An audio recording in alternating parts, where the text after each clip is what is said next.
Last video में हम लोगों ने डिस्कस किया था टाइप्स ऑफ केमिकल रिएक्शन। अब आज हम डिस्कस करते हैं उसी का एक पार्ट है ऑक्सीडेशन एंड रिडक्शन।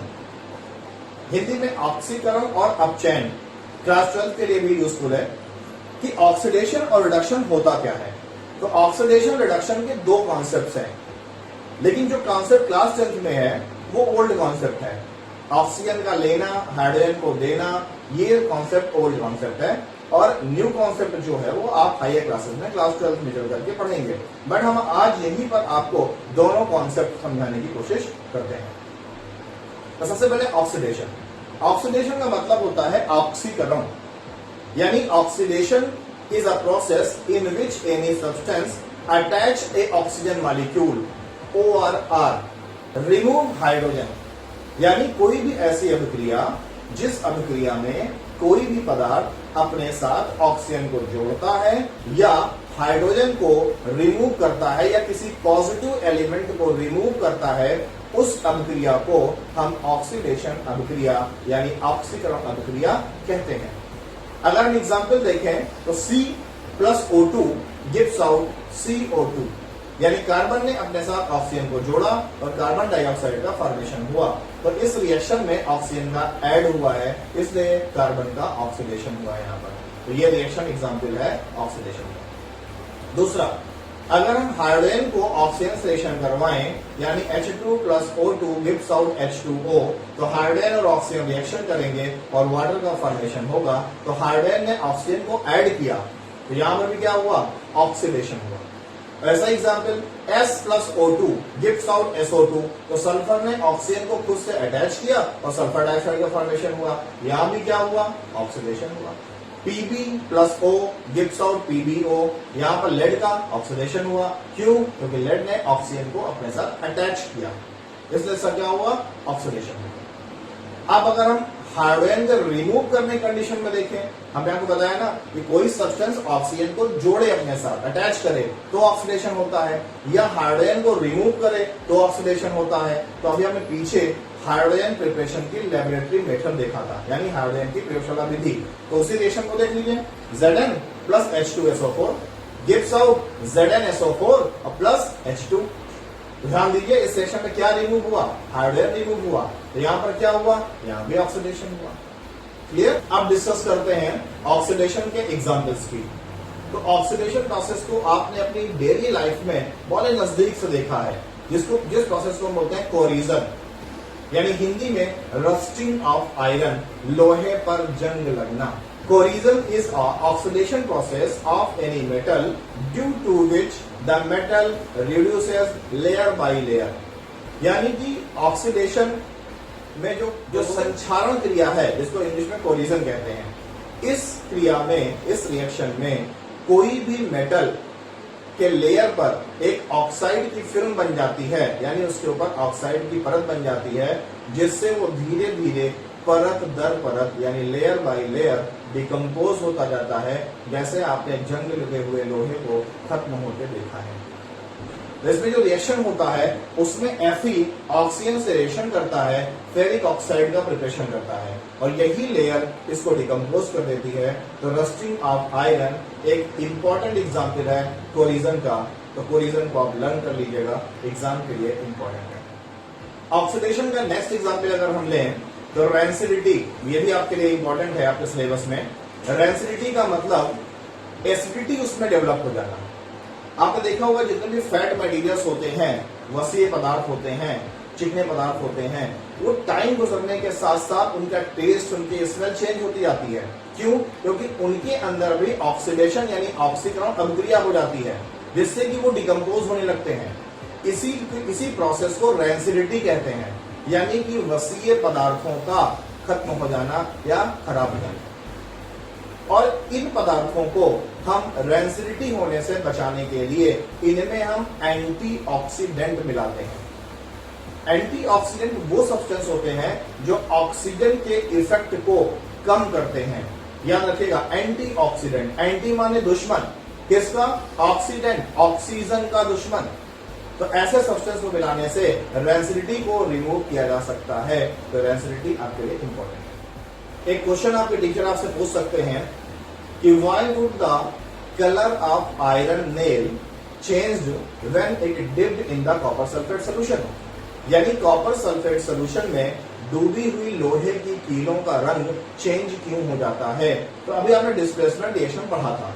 अगर हम रिएक्शन पे आए तो कॉपर सल्फेट का फॉर्मूला है CuSO4 plus Fe, gives out FeSO4 plus Cu। तो चूंकि Fe यानी आयरन कॉपर सल्फेट में से कॉपर को डिस्प्लेस कर देता है, तो इसी कॉपर की लेयर के कारण आयरन की जो कीलें होती हैं, लोहे की कीलें जो होती हैं, उनका कलर चेंज हो जाता है। अब डिस्कस करते हैं रिडक्शन को। तो रिडक्शन ऑक्सीडेशन का अपोजिट। ऑक्सीडेशन में ऑक्सीजन का ऐड होता था, हाइड्रोजन का रिमूवल होता था। रिडक्शन में हाइड्रोजन ऐड होगा और ऑक्सीजन का रिमूवल होगा। Mean reduction is a process in which any substance attach the hydrogen and remove the oxygen or negative elements. It's known as reduction process. तो अगर हम रिडक्शन प्रोसेस को देखें तो इसमें ऑक्सीजन का रिमूवल हो जाएगा। अब अगर हम एग्जांपल दें रिडक्शन का, क्यूप्रस ऑक्साइड ले लें CuO और इसका हाइड्रोजन से रिएक्शन करवा दें H2 से, तो ये H2 इस ऑक्सीजन को ले लेगा और Cu रिमूव हो जाएगा। तो ध्यान दीजिए, ऑक्सीजन था किसके साथ? कॉपर के साथ। अब किसके साथ है? हाइड्रोजन के साथ। तो कॉपर ने क्या किया? ऑक्सीजन को रिमूव कर दिया। ऑक्सीजन को रिमूव कर दिया, रिडक्शन प्रोसेस हुआ। तो ये एग्जांपल है रिडक्शन। अब डिस्कस करते हैं ऑक्सीडेशन और रिडक्शन का कंबाइंड फॉर्म, यानी रेडॉक्स रिएक्शन। हिंदी में इसको रेडॉक्स अभिक्रिया कहते हैं। तो इस पे जाने से पहले हम एक चीज समझते हैं कि प्रॉफिट और लॉस, यानी लाभ और हानि, दोनों क्रिया एक साथ होती है। दोनों प्रोसेस हमेशा एक साथ होता है। जैसे अगर हम किसी भी दुकानदार के पास गए और हमने उससे पूछा कि भाई साहब ये साबुन कितने का है, तो उसने कहा कि ये साबुन 10 रुपए का है। तो क्या वो साबुन उसने 10 रुपए का ही खरीदा है? नहीं, वो साबुन जरूर 9 रुपए का उसने खरीदा होगा। तो जैसे ही हमने दुकानदार से कहा कि हाँ हमें एक साबुन दे दीजिए, वैसे ही हमारा क्या हुआ? लॉस? नहीं, अभी लॉस नहीं हुआ है। जैसे ही हम पैसे उस दुकानदार के हाथ पर रख देंगे, वैसे ही हमारा 1 रुपए का लॉस हुआ। क्यों? क्योंकि साबुन 9 रुपए का था, हमने 10 का खरीदा है। और जैसे ही पैसा उस दुकानदार के हाथ में रखा, वैसे ही उस दुकानदार का 1 रुपए का फायदा हो गया। यानी जैसे ही लॉस वैसे ही प्रॉफिट। सेकंड बार की गैपिंग नहीं होगी इसमें। क्लियर? वैसे ही किसी भी केमिकल रिएक्शन में अगर किसी सब्सटेंस का रिडक्शन हो रहा है, तो अगले का ऑक्सीडेशन हो रहा होगा। यानी इस केमिस्ट्री में कोई भी ऐसा केमिकल रिएक्शन नहीं है जिसमें रिडक्शन और ऑक्सीडेशन दोनों एक साथ ना हो रहे हों। यानी हर अभिक्रिया में ऑक्सीकरण और अपचयन दोनों अर्ध अभिक्रियाएं यानी हाफ रिएक्शंस होती रहती हैं। अब हम एक रिएक्शन से पहचानने की कोशिश करते हैं कि ऑक्सीडेशन रिडक्शन पहचानते कैसे हैं। जैसे 2PbO plus C gives out CO2 plus 2Pb। अगर हम इस रिएक्शन की बात करें, देखिए हम आपको रिएक्शन जब बताते हैं कोशिश तो करते हैं कि बैलेंस रिएक्शन आपको बता दें, लेकिन अगर बाई द वे कोई रिएक्शन बैलेंस नहीं है तो उसको आप बैलेंस करना जानते हैं। तो लेड ऑक्साइड ने जब कार्बन से रिएक्शन किया तो कार्बन डाइऑक्साइड और लेड का फॉर्मेशन हुआ। अब इसमें किसी का ऑक्सीडेशन होगा और किसी का रिडक्शन होगा। तो किस्सा क्या हुआ देखते हैं। मैंने आपको बताया था कि ऑक्सीजन जो होता है, ऑक्सीजन के एटॉमिक नंबर होता है 8। यहां पे हम आपको दिखा देते हैं। ऑक्सीजन का एटॉमिक नंबर होता है 8। तो ऑक्सीजन के फर्स्ट सेल में 2 इलेक्ट्रॉन और सेकंड सेल में 6 इलेक्ट्रॉन। और हमने आपको बताया था कि हर एलिमेंट अपने आउटर मोस्ट ऑर्बिटल में 8 इलेक्ट्रॉन चाहता है। तो ऑक्सीजन के पास कितने इलेक्ट्रॉन की कमी है? 2 की। और ऑक्सीजन के पास 8 होने में 2 की कमी है। तो ऑक्सीजन 2 इलेक्ट्रॉन लेना ठीक है या 6 इलेक्ट्रॉन का देना ठीक है? 2 इलेक्ट्रॉन का लेना ठीक है। तो इलेक्ट्रॉन एक्सेप्ट करना यानी लेना यानी माइनस चार्ज। तो इलेक्ट्रॉन, तो ऑक्सीजन कितने इलेक्ट्रॉन एक्सेप्ट करेगा? 2। तो ऑक्सीजन का कौन सा चार्ज आएगा? -2। और किसी भी सब्सटेंस का जो टोटल चार्ज होता है वो 0 होता है। तो अगर ऑक्सीजन पे -2 चार्ज होगा तो Pb पर भी चार्ज कितना होगा? +2।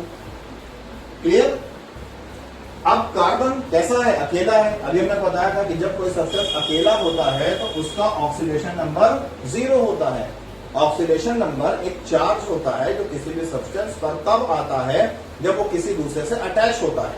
जैसे अगर हम अकेले किसी भी रेस को दौड़ें तो हम क्या आएंगे, फर्स्ट। लेकिन किसी और के साथ कंपेयर करें तो या तो हम फर्स्ट होंगे तो वो सेकंड होगा, या वो फर्स्ट होगा तो हम सेकंड होंगे। तो ये है ऑक्सीडेशन नंबर। ये ऑक्सीडेशन नंबर किसी भी सब्सटेंस पर तब आता है जब वो किसी दूसरे सब्सटेंस के साथ रिएक्शन करता है, तो दोनों में जो कंपैरेटिव होती है उसी को ऑक्सीडेशन नंबर बोलते हैं। अब यहां पर बात करते हैं। हमने आपको बताया कि एक ऑक्सीजन पर -2 चार्ज होता है, अभी आपने यहां समझा था। तो कितने ऑक्सीजन है, 2। तो एक ऑक्सीजन पर अगर -2 चार्ज है तो 2 ऑक्सीजन का चार्ज कितना होगा, 2 2 4। तो यानी दोनों ऑक्सीजन पर कितना चार्ज, -4। एक पर कितना होता है, -2। कितने ऑक्सीजन है, 2। तो 2 पे कितना होगा, 2 2 4, -4। तो कार्बन पे कितना चार्ज होगा, +4। और पीबी कैसा है, अकेला है, इस पर चार्ज कितना होगा, 0। अब हमने मालूम है कि मॉडर्न कॉन्सेप्ट ये कहता है, अब बहुत सुनिएगा, मॉडर्न कॉन्सेप्ट ये कहता है कि किसी भी सब्सटेंस का अगर ऑक्सीडेशन नंबर इंक्रीज होता है तो उसका ऑक्सीडेशन होता है, और अगर किसी भी सब्सटेंस का ऑक्सीडेशन नंबर डिक्रीज होता है यानी घटता है तो हम कहते हैं कि उसका रिडक्शन हो गया। अब यहां पर अगर हम देखें तो पीबी पर चार्ज है +2 और इधर पीबी पर चार्ज है 0, तो यानी पीबी का रिडक्शन हुआ है। क्यों, क्योंकि पीबी पर चार्ज +2 था और +2 से 0 हो गया, यानी चार्ज यानी ऑक्सीडेशन नंबर घटा, डिक्रीज हुआ है। सेम वैसे कार्बन पर चार्ज था 0 और यहां कार्बन पर चार्ज है +4, तो कार्बन 0 से +4 हो गया यानी बढ़ा, और बढ़ने का मतलब होता है ऑक्सीडेशन, यानी कि इस कंप्लीट रिएक्शन में एक सब्सटेंस का रिडक्शन हो रहा है, दूसरे सब्सटेंस का ऑक्सीडेशन हो रहा है, तो ये एक रिडॉक्स रिएक्शन है। और किसका रिडक्शन हो रहा है और किसका ऑक्सीकरण हो रहा है ये हमने आपको दिखाया। एक एग्जाम्पल और देखते हैं, Zn plus H2SO4 gives out ZnSO4 plus H2। तो अब हम अगर इस रिएक्शन में देखें तो जिंक अकेला है, और हमने आपको बताया था कि जब भी कोई एलिमेंट एलोन होता है तो उसकी ऑक्सीडेशन नंबर 0 होती है। अब बात करते हैं SO4 की। तो आपको पता है कि SO4 पर डबल माइनस चार्ज होता है, तो SO4 पर चार्ज कितना, डुअल माइनस। तो हाइड्रोजन पर कितने हाइड्रोजन है, 2 हाइड्रोजन है, तो एक हाइड्रोजन पर चार्ज कितना होगा, +1। 2 हाइड्रोजन पे 2 1 2, तो +2 चार्ज, -2 चार्ज। हमेशा टोटल चार्ज 0 होना चाहिए। एक हाइड्रोजन पे कितना चार्ज, +1, तो 2 हाइड्रोजन पे कितना चार्ज, 2 1 2, +2, और SO4 पे चार्ज कितना, -2, तो +2 -2 = 0। तो हर एक एलिमेंट जो होता है या हर मॉलिक्यूल जो होता है वो न्यूट्रल होता है। यहां पे आते हैं तो SO4 पे कितना चार्ज बताया हमने, -2 होता है। तो अगर SO4 पर -2 चार्ज है तो इसको न्यूट्रल करने के लिए जिंक पर कितना चार्ज होता होगा, +2, तो +2 -2 = 0। और हाइड्रोजन यहाँ पर कैसा है, एलोन है, तो हाइड्रोजन का ऑक्सीडेशन नंबर कितना होगा, 0। तो ये तो हो गया ऑक्सीडेशन नंबर लिखना। अब देखते हैं कि किसका ऑक्सीडेशन नंबर बढ़ा है, जिसका बढ़ा होगा उसका ऑक्सीडेशन हुआ है, जिसका घटा होगा उसका रिडक्शन हुआ है। तो जिंक पे चार्ज 0 था और यहां पर जिंक पे चार्ज है +2, तो 0 से +2 हुआ, बढ़ा या घटा, बढ़ा, कितना, +2। तो यानी कि जिंक का ऑक्सीडेशन हुआ है। ऐसे अगर हाइड्रोजन को देखें तो प्लस से 0 हो गया, यानी हाइड्रोजन का ऑक्सीडेशन नंबर घटा है, डिक्रीज हुआ है। तो हाइड्रोजन में क्या हुआ, हाइड्रोजन का रिडक्शन हुआ है। तो उम्मीद करता हूं कि आप लोगों को ऑक्सीडेशन, रिडक्शन, ऑक्सीडेशन नंबर और किसी भी तरह से किसी रिएक्शन को देख करके ऑक्सीडेशन और रिडक्शन को पहचानना आ गया होगा। फिर भी अगर कोई भी प्रॉब्लम अभी भी आपको एग्जिस्ट करती है तो आप हमसे कंसल्ट जरूर करिएगा, चाहे कमेंट बॉक्स में चाहे कॉल करके। अगर आपको ये वीडियो पसंद आई है, आपको ये यूजफुल लग रही है, तो आप इसको जरूर लाइक करिए और सब्सक्राइब करिए। अपने दोस्तों को, अपने मिलने जुलने वालों को, अपने छोटे भाई बहनों को भी इसको फॉरवर्ड करिए, जिससे वो भी इसका फायदा उठा सकें और हम आपके लिए और अच्छे कंटेंट दे सकें। Thank you.